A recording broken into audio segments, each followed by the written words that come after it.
नमस्कार मित्रों, जोहार। स्वास्थ्य बीमा स्वास्थ्य बीमा सभी कर्मियों का होना है, झारखंड के सभी कर्मियों का होना है और इसके लिए बहुत पहले से ही प्रक्रिया शुरू कर दी गई थी। एक बार सभी से फॉर्म भराया गया था पूर्व में और फिर नए सिरे से नए पोर्टल पर फिर से आपको फॉर्म अप्लाई करना है।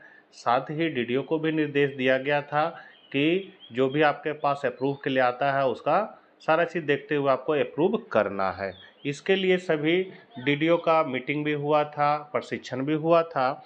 तो यहाँ पर आप देख सकते हैं ये 21/4/2025 का निकाला हुआ लेटर है वित्त विभाग का, जिसमें साफ कहा गया है कि सीहिस पोर्टल पर 100% आवेदन सुनिश्चित कराने के संबंध में, मतलब सभी कर्मी का 100% उसमें आवेदन करवाना है। इसमें लिखा गया है कि उपर्युक्त विषय के संबंध में कहना है कि प्रासंगिक वीडियो कॉन्फ्रेंसिंग में जैप आईटी के द्वारा live DDO logging process and approval process की विस्तृत जानकारी दी गई थी तथा सभी निकासी एवं वेतन पदाधिकारी को प्रक्रिया से अवगत कराते हुए 100% आवेदन सुनिश्चित कराने का भी निर्देश दिया गया है।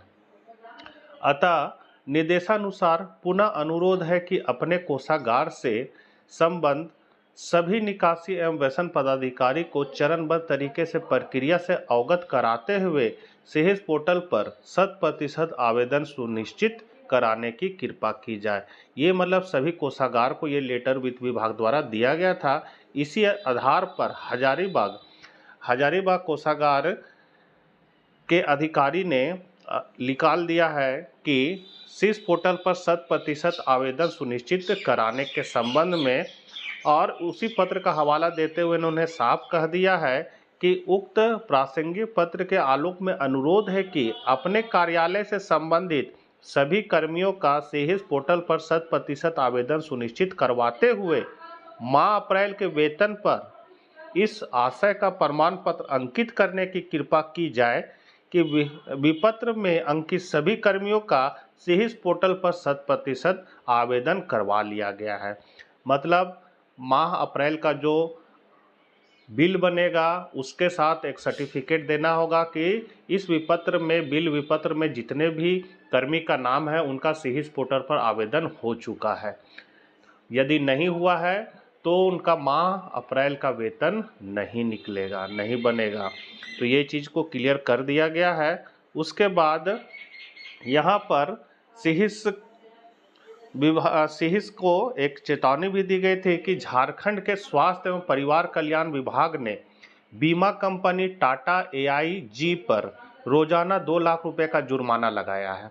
क्यों जुर्माना लगाया है कि हम लोग का जो स्वास्थ्य बीमा जो हुआ है वो टाटा एआईजी कंपनी के द्वारा ही किया जा रहा है, उसी से सरकार का टाई अप हुआ था, लेकिन उसने बड़े बड़े हॉस्पिटल को सूचीबद्ध नहीं किया है, इसीलिए उन पर रोजाना 2 लाख रुपए का सरकार ने जुर्माना लगाया। यह जुर्माना 16 अप्रैल से प्रभावी है। बड़े और प्रतिष्ठित अस्पतालों को 15 अप्रैल तक सूचीबद्ध न करने पर यह कदम उठाया गया। विभाग के अपर मुख्य सचिव अजय कुमार सिंह ने झारखंड स्टेट आरोग्य सोसाइटी को बीमा कंपनी से यह राशि वसूलने का निर्देश दिया है। सोसाइटी के कार्यकारी निदेशक अबू इमरान ने कहा है कि टाटा एआईजी को शौकौज किया गया है।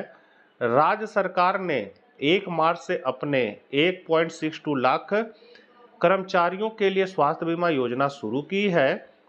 इसके तहत कर्मचारियों और उसके परिजनों को 5 लाख रुपए तक का कैशलेस इलाज की सुविधा दी गई है। वहीं ज़्यादा का इलाज होने पर राज्य आरोग्य सोसाइटी के माध्यम से असीमित सुविधा मुहैया कराने की बात की गई है। राज्य सरकार ने इसके लिए टाटा एआईजी बीमा कंपनी का चयन किया, लेकिन कंपनी की सूची में कई बड़े और प्रतिष्ठित अस्पतालों के नाम ही नहीं है। कर्मचारियों ने इसकी शिकायत राज्य सरकार से की थी। इसके बाद सरकार ने बीमा कंपनियों को इन अस्पतालों को अपनी सूची में जोड़ने का आदेश दिया, लेकिन कार्रवाई न होने पर सरकार ने कंपनी पर जुर्माना लगाने का फैसला लिया। बीमा कंपनी के पैनल में मेदांत, अपोलो, मेडिका, सेवटी का मैक्स और नारायण जैसे अस्पताल शामिल नहीं हैं। इन अस्पतालों में इलाज कराने पर कर्मचारियों को कैशलेस की सुविधा नहीं मिल रही है। यह शिकायत मिलने के बाद स्वास्थ्य विभाग ने 4 अप्रैल को बैठक की। इसमें बीमा कंपनी को 15 अप्रैल तक सभी बड़े और प्रतिष्ठित अस्पतालों को अपनी सूची में शामिल करने का निर्देश दिया था, लेकिन सरकार के निर्देशों पर अमल नहीं हुआ। इसके बाद अपर मुख्य सचिव ने कंपनी पर रोजाना 2 लाख रुपए का जुर्माना लगाने का निर्देश दिया है। अब अगला है, बहुत सारे पेंशनर जो है जिनको पेंशन मिल रहा है, रिटायर हो गए हैं, पेंशन उठा रहे हैं, उनका स्वास्थ्य बीमा कैसे होगा, कब से होगा, इसके लिए भी बहुत इंक्वायरी हो रहा था। हमको भी बहुत सारा फ़ोन आया था कि कब से हम लोग का होगा सर। तो यहाँ पर क्लियर कर दिया गया इस बात को कि पेंशनर के लिए 1 मई से लागू होनी है यह योजना। तो राज्य सरकार ने 28 फरवरी को स्वास्थ्य बीमा योजना शुरू करने की घोषणा की थी। इसके तहत कर्मचारियों का 5 लाख तक का कैशलेस इलाज होगा। गंभीर बीमारियों में 10 लाख तक का इलाज होगा। ज़्यादा की ज़रूरत हुई तो कॉर्पोरेट फंड से राशि दी जाएगी। विशेष परिस्थितियों में लाभुक को एयर एम्बुलेंस की सुविधा भी उपलब्ध कराई जाएगी। पहले चरण में यह योजना लागू की गई है। अब पेंशनर और अन्य श्रेणी के कर्मचारियों के लिए यह योजना 1 मई से शुरू होनी है। यही है मुख्य बात। 1 मई से पेंशनर लोग का और अन्य कर्मियों का ये योजना शुरू होगा। प्रक्रिया इसका शुरू हो जाएगा। झारखंड सरकार और टाटा एआईजी के बीच हुए एमयू के मुताबिक पेंशनरों और उनके परिजनों के लिए भी 5 लाख रुपए तक के इलाज की कैशलेस व्यवस्था है। तो महत्वपूर्ण जानकारी थी जो आपके साथ मैंने साझा किया है। चैनल पर पहली बार है तो जरूर सब्सक्राइब कर ले। मिलते हैं नेक्स्ट वीडियो साथ। जय हिंद, जय भारत।